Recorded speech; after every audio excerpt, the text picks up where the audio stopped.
You're watching News 25. Local coverage you can count on.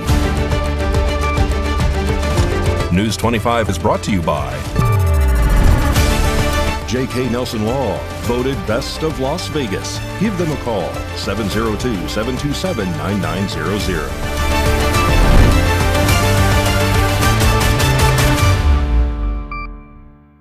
Thank you for joining us here on News 25 and Ace Country Radio and streaming at KPVM.TV and now on Roku devices on this Monday, January 12th, 2026.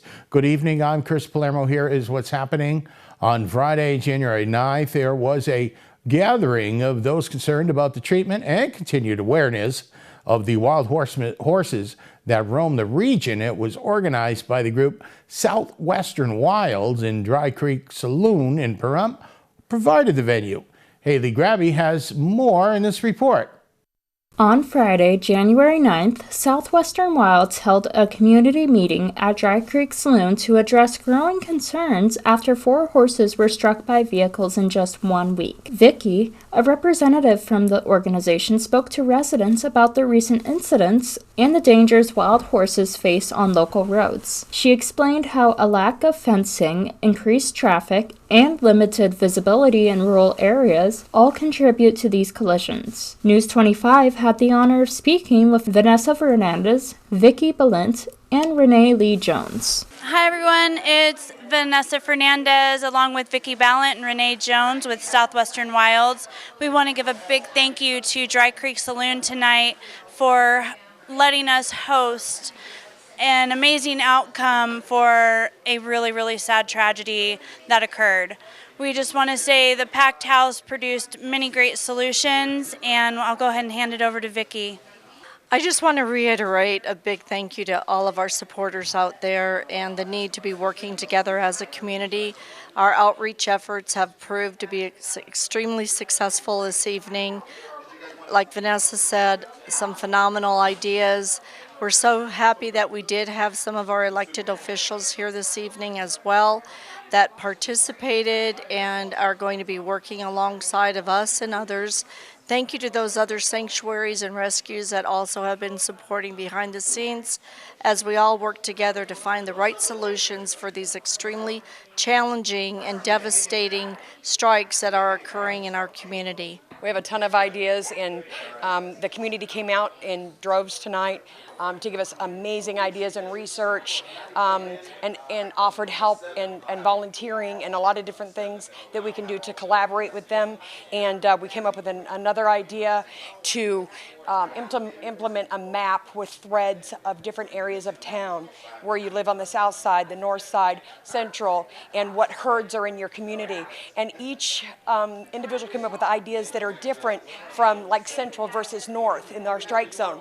So we really appreciate all the ideas. KPVM, John Koenig, Animal Control with Christy Sigmund, and we really appreciate everybody coming out tonight, and we will let everybody know on our Southwestern Wild page what we're going to do in the future. We appreciate you all. Thank you so much. If you would like to submit your ideas if you weren't able to make it tonight, please contact us at southwesternwilds33@gmail.com or visit us on our Facebook page. We have 2. We have a Facebook page for the public, and then we also have our private business page that we'd like you to follow. It's under Southwestern Wilds, Inc.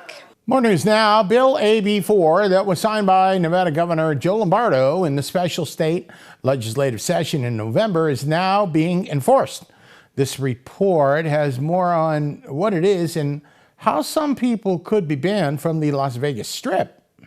Assembly Bill 4 was signed in November by Nevada Governor Joe Lombardo, and it's now being enforced. It essentially bans people from the Strip corridor up to a year if they committed a misdemeanor for a minimum of a year or two within the first 2 years of an offense. The bipartisan crime law took effect January 1st and is geared towards stronger punishments on homeless people lingering along the Las Vegas Strip. According to the Las Vegas Justice Court, trespassing is the single biggest type of crime on the Strip, followed by violations of orders out. This is showcased in court data. from 2012 to 2025. Regarding this law from Governor Lombardo on the social media platform X, we're strengthening protections for victims, increasing accountability for violent crime, and updating outdated statutes so our laws reflect the challenges of today. The bill, AB 4, now includes changes like updated stalking laws that combat dating and online stalkers, tougher child pornography laws, and harsher DUI laws that suggest alternative correctional options.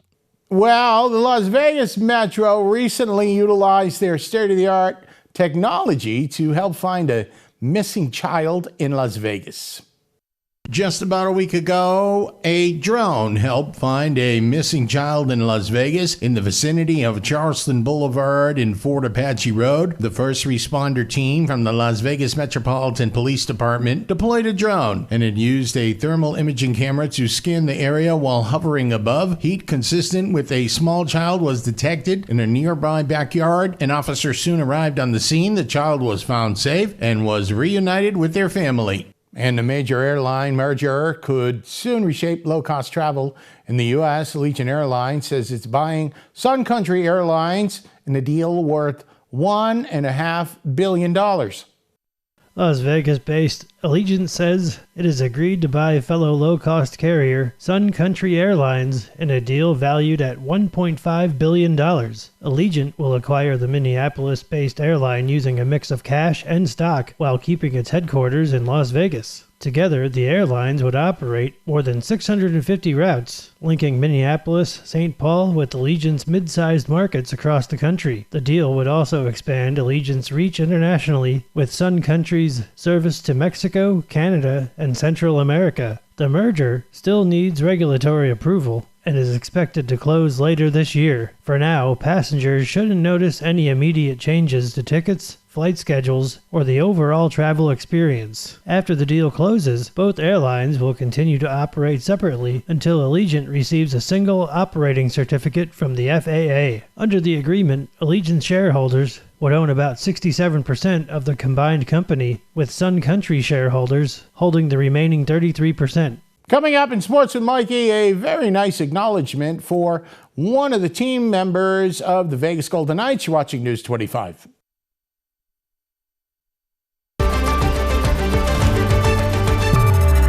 You're watching News 25. Local coverage you can count on.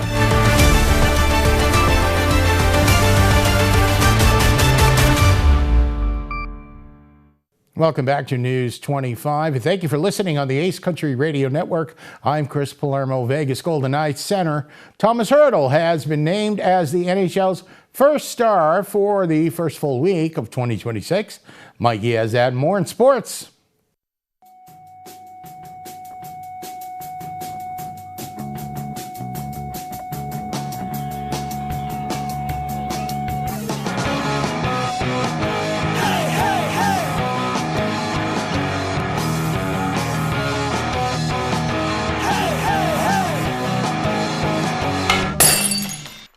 Time now for your News 25 look at sports and streaming at KPVM.TV and now on Roku devices.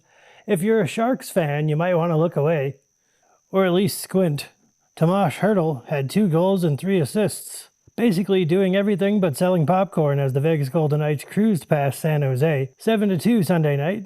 The Golden Knights won their 4th straight game, completing a back-to-back after a 4-2 win over St. Louis Saturday night. Vegas now heads to Los Angeles Wednesday, where the Kings will try to stop them. Vegas Golden Knights center Tomas Hertl has been named as the NHL's first star of the first full week of 2026. Hertl earned the honor for the week ending January 11th after tallying 9 points, including 3 goals in 4 games. Impressive.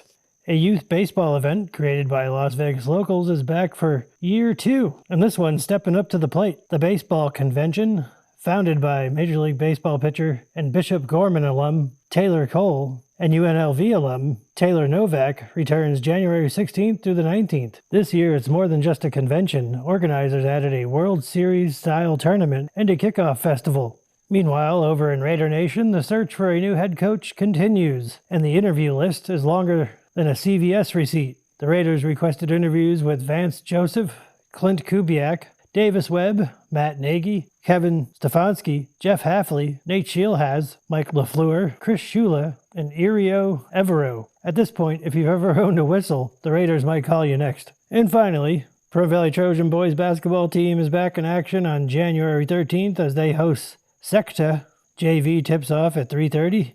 The B team starts at 5 and varsity at 6:30 p.m. And that's your look at sports on News 25. Thank you, Mikey. I like that, Jack. And another residency for the Las Vegas Strip has been announced just today. And this R&B singer will bring her 10 shows to the Park MGM in May of this year.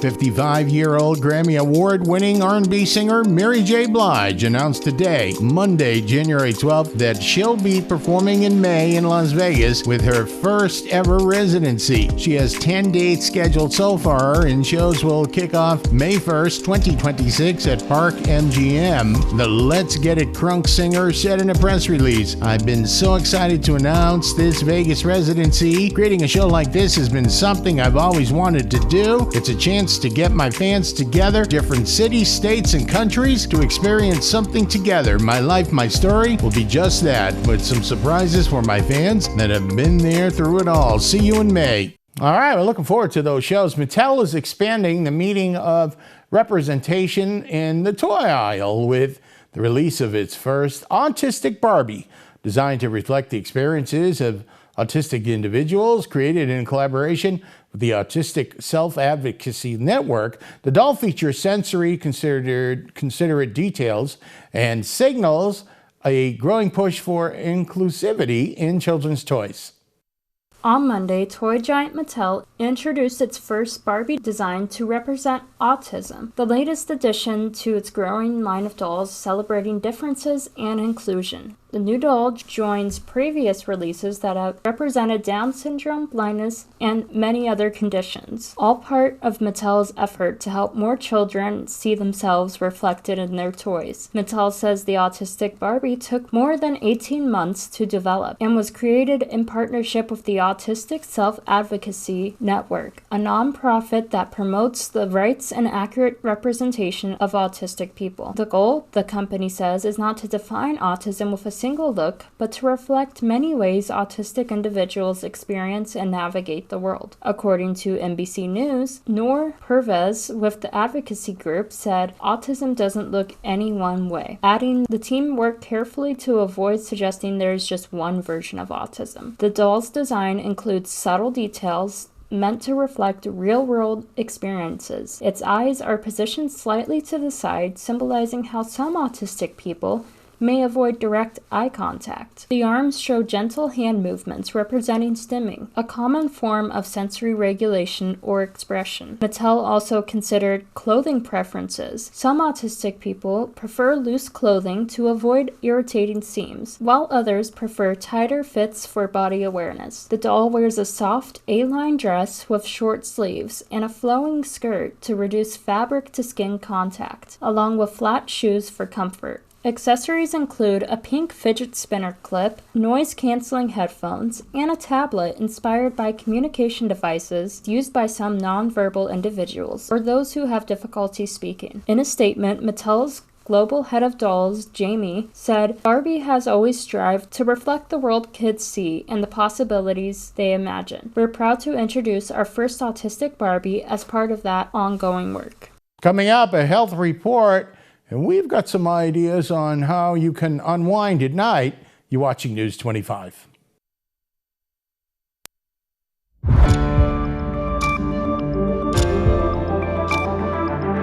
You're watching News 25. Local coverage you can count on. News 25 is brought to you by Mountain West Lawyer, Injury Attorneys, 727-9500.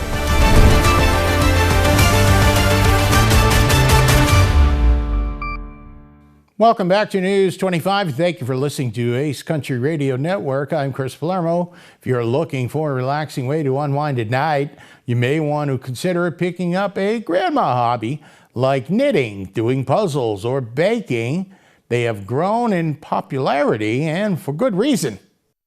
After After a long day of work and decision making, our brains become tired. Many people turn to their phone as a way to unwind, but this actually revs up your brain instead of calms it down. Crafting or tech-free hobbies is a way to move your mind into a state of calm. Dr. Susan Albers is a psychologist at Cleveland Clinic. She says studies have shown that grandma hobbies, such as knitting, which include slow repetitive movements, can be relaxing. It reduces your stress hormones and calms your nervous system. She says the results are similar to mindfulness meditation. Grandma hobbies can also be rewarding since you are typically making something in the process. For example, maybe you knitted a hat or a scarf or made some delicious cookies. Dr. Albers says another perk with these kinds of activities is that you can pick what to do based on your mood. Match your activity levels to the hobby that you choose. If you are feeling tired, choose an activity that has slow, repetitive movements, such as crocheting or knitting. If your brain is feeling alert, a brain puzzle or putting together a puzzle can help to tap into your focus and to your concentration. News 25 WeatherCam is brought to you by Lerner and Rowe Injury Attorney's Office in Pahrump. In a wreck, need a check? Call 702-877-1500. That's the Lerner and Rowe WeatherCam, and we are looking at the Link Concourse down at the High Roller in Las Vegas. Thank you to a KPVM TV weather watcher sending that in. It was this morning. It's been some chilly starts, but we do have a weather warm-up coming.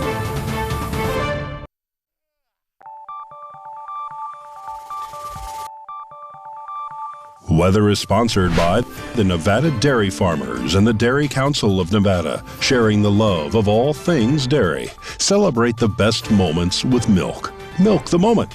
And the weather is also brought to you by the Ponderosa Dairy, Nevada's largest dairy, fresh from our farm to your table.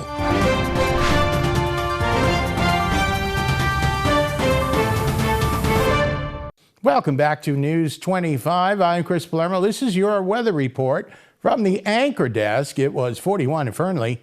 Hey, they're going down to 19. Fallon, watch out. 14 tonight. 43 of a high. Carson City, 46. Totapot, 45. Goldfield is mining, 49 degrees. Beatty, 63. I'm proud of them. 38 for a low. Hermosa is 68. Las Vegas, 65. 42 tonight. Death Valley, 73, low of 51. Our current temperatures here in the valley and Pahrump, the region, 54 mild degrees. Your sun rose this morning at 6:54 a.m. 36% humidity, east-southeasterly wind direction. Today, 4 miles an hour. High was nice today, 63 degrees. Like I said, it's 54 degrees. Your sunset, well, just before 5 p.m., we're getting a little more daylight, 53% humidity, and the winds out of the east-northeasterly direction, 4 miles an hour. Low tonight at 35 degrees. Your weather forecast goes a little something like this tomorrow, Tuesday. Oh boy, folks, this is looking nice. 67 on a lot of sunshine all week. Wednesday, 70. Thursday, 70. Friday, 69. Saturday, 67. Sunday, 66. 67 on Monday. 39 for low tonight, and we're just about in that range. We're in pretty good temperature, comfortable weather. Now, to let you know that, we are not quite out of the woods, Mikey Ruhan tells me that the temperatures long range next week are going down a little bit. But finally, I'll have you know that it is pool audition season. So, the pool weather cannot be too far away. That'll just about do it for all of us here tonight. I'm Chris Palermo. Make it a great night.